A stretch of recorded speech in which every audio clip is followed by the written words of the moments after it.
So as one of my 3 pillars of my business is intimate relationships, I wanted to jump on here today and give you 2 of my hot tips if you find yourself getting in conflict a lot in your intimate relationship with your partner.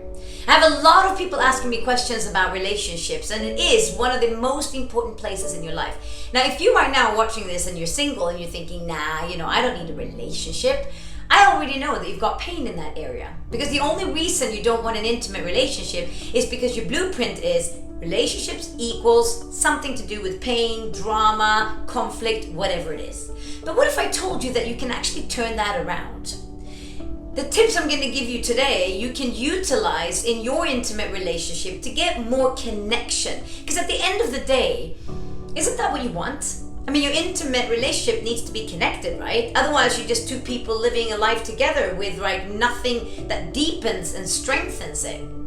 So the first tip I want to give you today is the impact tip. Now, the impact tip is this.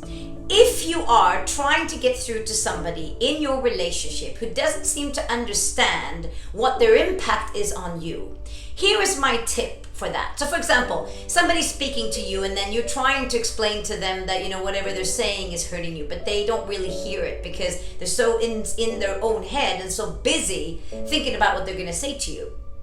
I would recommend that you do this. You stop the conversation for a moment and you say, look, when you say and then you use their words, remember you got to use their words and you got to listen to what kind of words they use. When people speak, they will give you an idea of what things they actually listen to. So for example, some people might say, I see this, I see this. Some people might say, I feel this. Some people might say, I hear this. So utilize their words. So just say, for example, if somebody has a channel of view, of seeing. So you say to them, when you say this, you say it with their channel. The impact on me, now when you say the impact on me, and you don't say, you make me feel, because nobody can make you feel anything. The way you feel is your responsibility. So if you want to get through to this person, you need to say, when you blah, blah, blah, blah, blah, using their channel, the impact on me is this. And then you ask them, is this your intention? Most probably that's not their intention. If the impact on you is something that makes you feel bad, that's probably not their intention. So then you ask them, okay, well, if that's not the impact that you want, what impact do you want to have on me? Now they can tell you what impact they want to have on you. Great, then you say, okay, if that's the impact you want to have on me, I would suggest you say it this way instead.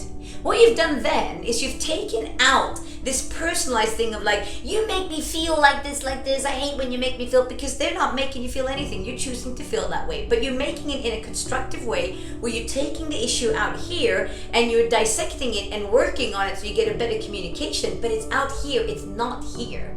Does that make sense? So that is my first tip for you. Now the second tool for you is this.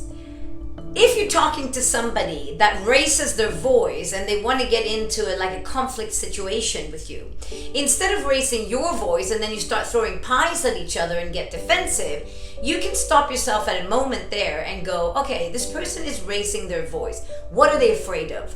Because if somebody raises their voice or get very energized but in a low vibration, as in a negative vibrational energy, something is going on with their fears. So if you have time and ask yourself for a moment, what are they afraid of right now? You can actually speak to their fears and help them to heal their fears, which will help them to take their energy levels down, and then you'll be able to connect with them.